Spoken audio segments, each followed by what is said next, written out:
penambahannya itu kur untuk perumahan.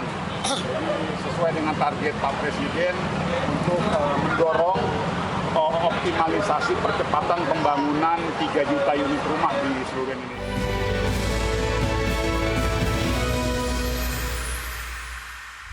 Ya, selanjutnya pemirsa, Kementerian UMKM menyambut baik penetapan anggaran sebesar 320 triliun rupiah untuk program kredit usaha rakyat atau KUR bagi usaha mikro, kecil, dan menengah.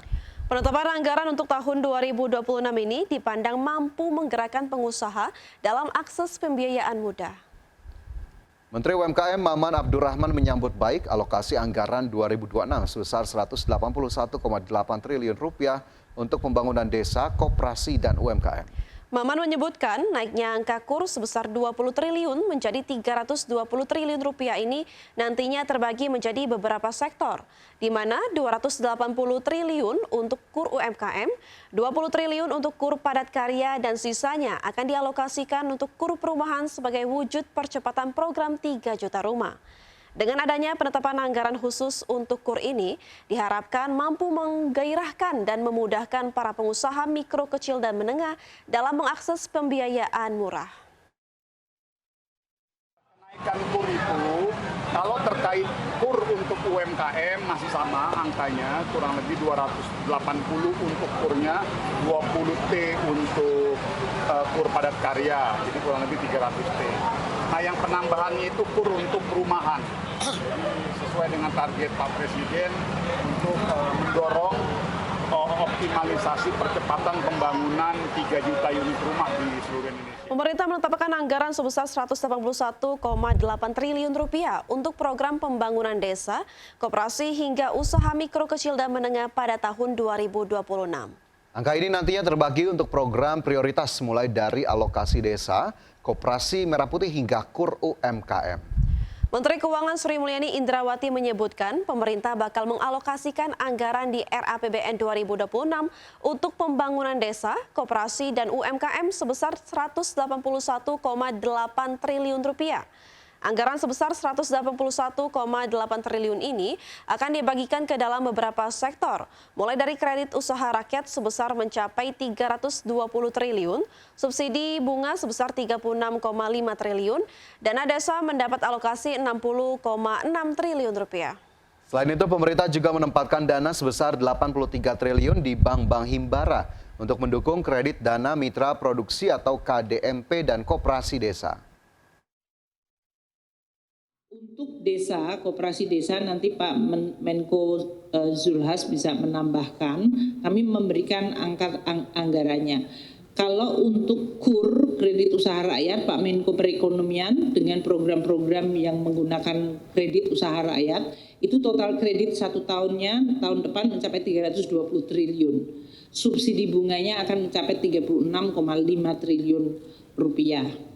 Dana desa ada 60,6 triliun yang dipakai juga untuk pembangunan desa dan sebagai penopang untuk pembangunan koperasi merah putih desa. Pemirsa, pemerintah menargetkan pertumbuhan ekonomi sebesar 5,4% di tahun 2026. Ya, optimisme pemerintah didasari oleh strategi pengelolaan fiskal yang sehat disertai dengan peran APBN yang lebih proporsional di tahun depan.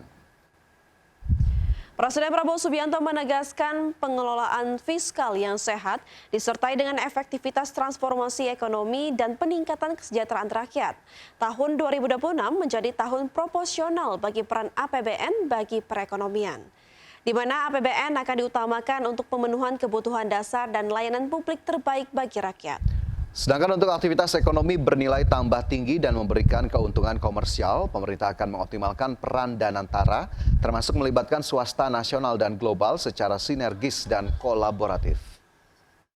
Dengan pengelolaan fiskal yang sehat, disertai dengan efektivitas transformasi ekonomi dan peningkatan kesejahteraan rakyat, maka pertumbuhan ekonomi tahun 2026 ditargetkan mencapai 5,4% atau lebih. Inflasi terkendali di level 2,5%. Suku bunga SBN di kisaran 6,9%. Nilai tukar berada di kisaran rupiah 16.500 rupiah per dolar. Kembali bersama kami di Market Buzz, pemirsa. Indeks harga saham gabungan berbalik melemah usai tembus level intraday tertinggi sepanjang masa di level 8.017. Dalam sepekan terakhir, IHSG sudah melesat 4,8% di tengah masuknya aliran dana dari investor asing dalam sepekan terakhir mencapai 4,06 triliun rupiah. Indeks harga saham gabungan atau IHSG ditutup melemah 0,41% ke level 7.898,37 di akhir perdagangan akhir pekan lalu. IHSG berbalik melemah setelah secara intraday menyentuh level rekor tertinggi baru sepanjang masa dengan menembus level 8.000-an, tepatnya di level 8.017,68. Dalam sepekan terakhir, IHSG sudah melesat 4,84%. Lonjakan ini tak luput dari masuknya aliran dana dari investor asing. Dalam sepekan terakhir, net buy investor asing mencapai 4,86 triliun rupiah. Indeks sektoral yang menguat adalah sektor teknologi naik 1,96% dan sektor kesehatan menguat 0,71%. Sedangkan indeks sektoral dengan pelemahan terdalam sektor infrastruktur turun 2,20%, sektor energi melemah 1,09% dan sektor barang baku koreksi 0,87%. Emiten konglomerasi saham DCII kembali jadi penopang utama IHSG, ditutup menguat 6,91% di level Rp359.900 per saham dan menyumbang 25,05 indeks poin. Saham BBRI ditutup menguat 1,48% di level Rp4.120 per saham. Saham DSSA ditutup menguat 0,65% di level Rp92.600 per saham. Sementara itu, saham Prajogo Pangestu Brand ditutup melemah 5,15% di level Rp8.750 per saham, jadi pemberat terbesar IHSG. Ketua Dewan Komisioner Otoritas Jasa Keuangan atau OJK Mahendra Siregar menilai, tren penguatan IHSG merupakan cerminan dari kinerja fundamental perusahaan-perusahaan yang terdaftar di Bursa Efek Indonesia.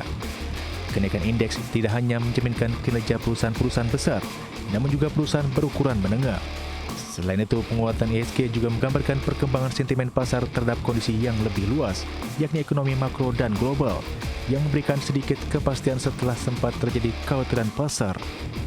Berbagai sumber untuk IDX Channel.